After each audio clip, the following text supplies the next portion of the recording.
আমন্ত্রণ উচ্চতর গণিতের আরো একটি ক্লাসে টেকনিক ইজি এডুকেশনের পক্ষ থেকে। আজকের আমরা কিন্তু খুবই গুরুত্বপূর্ণ একটা জিনিস আলোচনা করব। সেটা হচ্ছে দেখো, এতদিন তো তোমাদেরকে আমি জ্যামিতি পড়াইছি, বাট জ্যামিতির যে এমসিকিউ সলভ করতে গেলে অথবা জ্যামিতির তোমার হচ্ছে সৃজনশীল প্রশ্ন সলভ করতে গেলে বা শর্ট কোয়েশ্চেন সলভ করতে গেলে অনেক সময় কিন্তু সূত্রের প্রয়োজন হয়।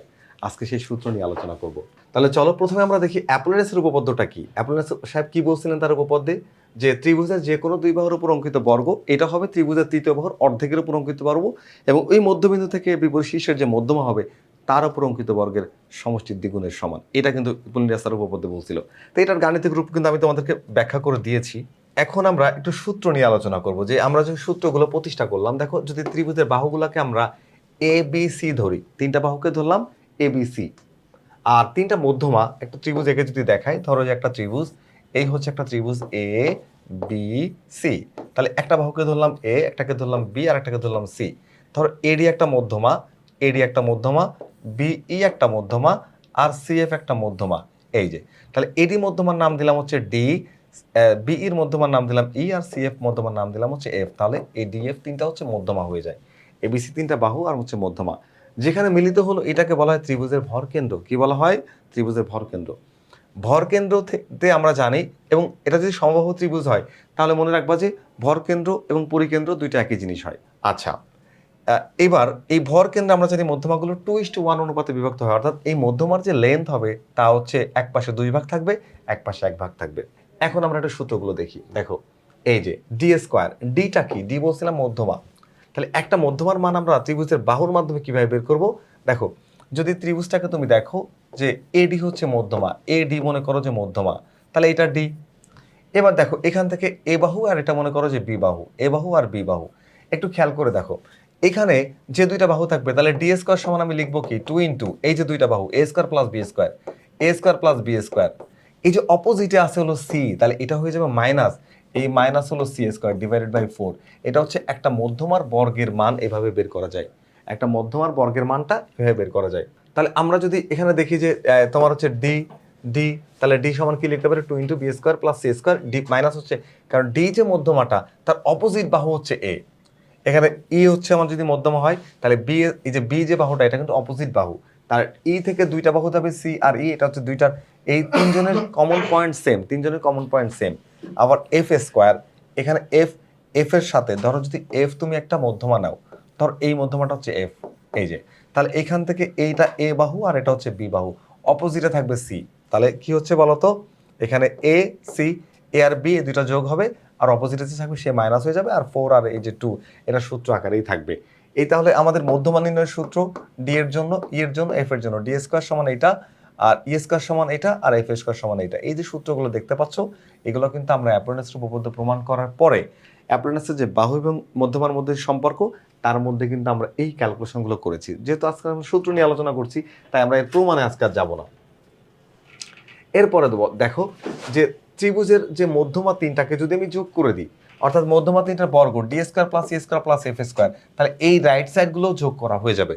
তো রাইট সাইডগুলো মানে এই যে রাইট সাইড এইটা, এই অংশটা এবং এই অংশটা, এই তিনটা অংশ যোগ করার পরে তুমি যদি লসাগু করে হিসাব কিতাব করো, তাহলে এইরকম একটা অংশ পাবা, যে 3/4 into A square plus B square plus C square. এখন আমরা কি এটাকে আরো একটু, এটা তাহলে একটা সূত্র হইলো যে তোমার হচ্ছে এখানে বলা হয় কি, যে প্রশ্নে যে মধ্যমাত্রয়ের বর্গের সমষ্টি নির্ণয় করো, তখন আমরা এটা নির্ণয় করব।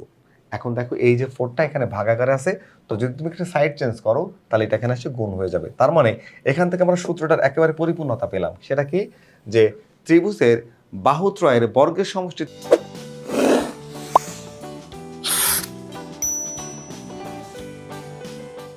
3 গুণ হবে মধ্যমাত্রয়ের বর্গের সমষ্টি 4 গুণের সমান।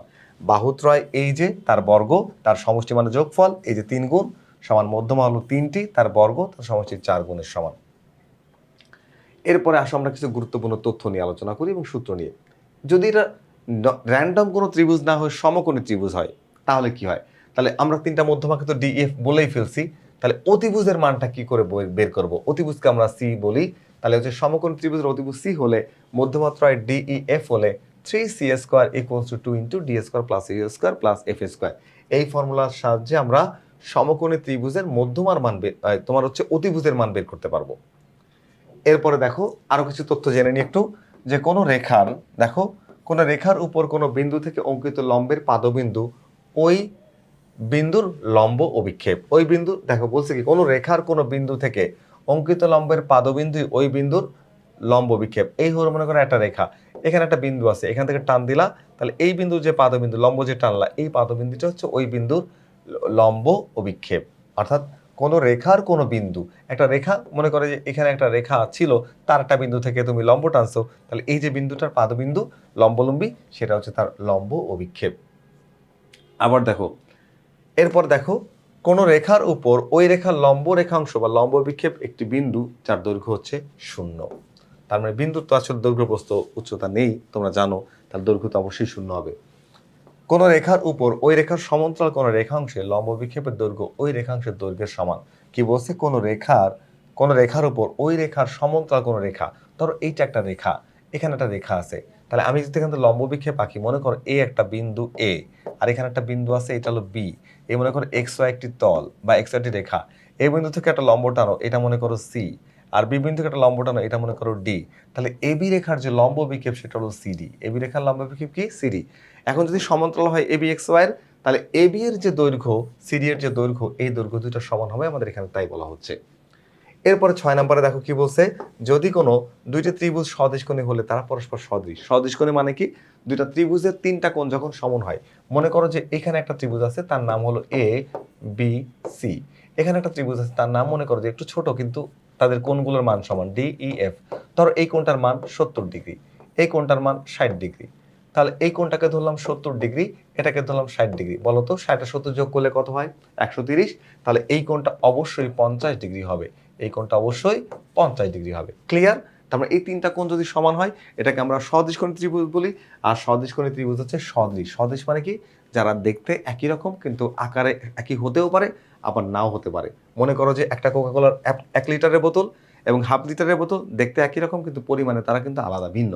তো এটাকে আমরা বলছি সদৃশ, মানে একই রকম দেখতে যারা। দেখো, ত্রিভুজের পরিবৃত্তের ব্যাসার্ধ যদি আর হয়, ত্রিভুজের পরিবৃত্তের ব্যাসার্ধ আর হইলে এই ব্যাসার্ধ বের করবো কি করে, সেটা হচ্ছে ত্রিভুজের ক্ষেত্রফল এবিসি, তিনটা বাহুকে গুণ করে দাও, তাহলে ত্রিভুজের তিনটা বাহু এবিসি, তাকে তার 4 গুণ 4a তোমার হচ্ছে ক্ষেত্রফল দিয়ে ভাগ করে দাও।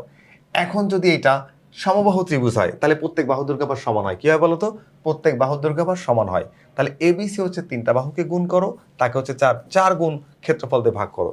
যদি এটা সমবাহু ত্রিভুজ হয়ে যায়, তাহলে এবিসি সবগুলো সমান হয়, এখানে A into A is equals to A cube লেখা যাবে। এই যে লিখলাম এ কিউব, আর এখানে এ বড় হাতের এ দিয়ে বলছে এরিয়া মানে ক্ষেত্রফল, তাহলে সমবাহু ত্রিভুজের ক্ষেত্রফল হচ্ছে 4 into root over a square root 3/4 into A square. এই যে দেখো, এখন আমরা এখানে ক্যালকুলেট করি, এখানে এখানে কাটা যায়, তাহলে এ স্কোয়ার উপরে একটা এ থাকে, আর এখানে এই 4 আর এই 4 কেটে যায়, থাকে হচ্ছে রুট 3। তাহলে দেখো আমরা এখানে কি বের করার জন্য, ব্যাসার্ধ, সমবাহু ত্রিভুজের ক্ষেত্রফল ব্যাসার্ধ বের করবো হচ্ছে a বাই রুট 3, আর তোমার এখানে পরিবৃত্তের মানে তোমার হচ্ছে পরিবৃত্তের ব্যাসার্ধ বের করার জন্য a বাই রুট 3। আর যদি এটা অন্য কোনো ত্রিভুজ হয়, সেক্ষেত্রে তুমি এটা দিয়ে বের করতে পারবা। এরপরে দেখো, এছাড়াও অন্যান্য প্রসেস আছে, আমরা বিভিন্ন প্রসেস এমসিকিউর মধ্যে সলভ করেছি, তোমরা সেই ক্লাসগুলো দেখলেও বুঝতে পারবা যে কিভাবে এগুলো সলভ করা যায়। এরপরে দেখো, একটি ত্রিভুজটির সমবাহু যদি এবিসি সমান হয়, তাহলে কি হবে, এই তিন বাহুকে আগে গুণ করো, এই যে তিন বাহুর গুণফল ইন্টু 4 ইন্টু ক্ষেত্রফল, ওই যে উপরে যেটা বললাম সেটাই আবার একটি এক্সপ্লেনেশন দেওয়া হয়েছে। এই যে তাহলে A B C A cube, আর এখানে হিসাব করলে আমরা পাই a বাই রুট 3। আর এখানে এটা হচ্ছে যে কোনো ত্রিভুজের জন্য প্রযোজ্য, এটা হলো যে কোনো ত্রিভুজের জন্য, অর্থাৎ বিষমবাহু ত্রিভুজের জন্য প্রযোজ্য। আর সমবাহু ত্রিভুজ হলে একটু এক্সপ্লেনেশন দিয়ে আমরা এটা দেখাইতে পারি। এরপরে দেখো, ত্রিভুজের নববিন্দু বৃত্তের ব্যাসার্ধ আর সমান সমান ত্রিভুজের 3 বাহুর দৈর্ঘ্যের গুণফল, আর হচ্ছে 8 ইন্টু ত্রিভুজের ক্ষেত্রফল। এইভাবে আমরা নববিন্দু বৃত্তের কি নির্ণয় করতে পারি বলো তো, ব্যাসার্ধ নির্ণয় করতে। 3 বাহুর গুণফল করবা, তার সাথে 8 গুণ ক্ষেত্রফল দিয়ে ভাগ করবা, করলে তুমি ত্রিভুজের নববিন্দু বৃত্তের ব্যাসার্ধ পেয়ে যাবা। আবার একটা তথ্য তোমাদের দিয়ে রাখি, যে একটা ত্রিভুজের মধ্যে যদি নববিন্দু বৃত্তও থাকে, আবার পরিবৃত্তও যদি থাকে, তাহলে পরিবৃত্ত আর নববিন্দু বৃত্তের মধ্যে একটা সম্পর্ক আছে। সম্পর্কটা কি, নববিন্দু বৃত্তের ব্যাসার্ধ ছোট, পরিবৃত্তের ব্যাসার্ধ বড়। এবং কত বড়, পরিবৃত্তের ব্যাসার্ধ নববিন্দু বৃত্তের ব্যাসার্ধের দ্বিগুণ। অর্থাৎ নববিন্দু বৃত্তের ব্যাসার্ধ হচ্ছে পরিবৃত্তের যে ব্যাসার্ধ তার অর্ধেক। ঠিক আছে, তার মানে কে বড়, পরিবৃত্তের ব্যাসার্ধ বড়। তো পরিবৃত্তের ব্যাসার্ধ নববিন্দু বৃত্তের ব্যাসার্ধের দ্বিগুণ, আর নববিন্দু বৃত্তের ব্যাসার্ধ পরিবৃত্তের ব্যাসার্ধের অর্ধেক। তো এই ছিল আজকের আলোচনা, আমাদের 3 অধ্যায়ের যে প্রয়োজনীয় সূত্রগুলো নিয়ে আলোচনা করলাম। আশা করি তোমাদের ক্লাসটি ভালো লেগেছে। ফিরে আসবে আবারও নতুন কোনো গাণিতিক সমস্যা নেই, ততক্ষণ পর্যন্ত ভালো থেকো। আল্লাহ হাফেজ।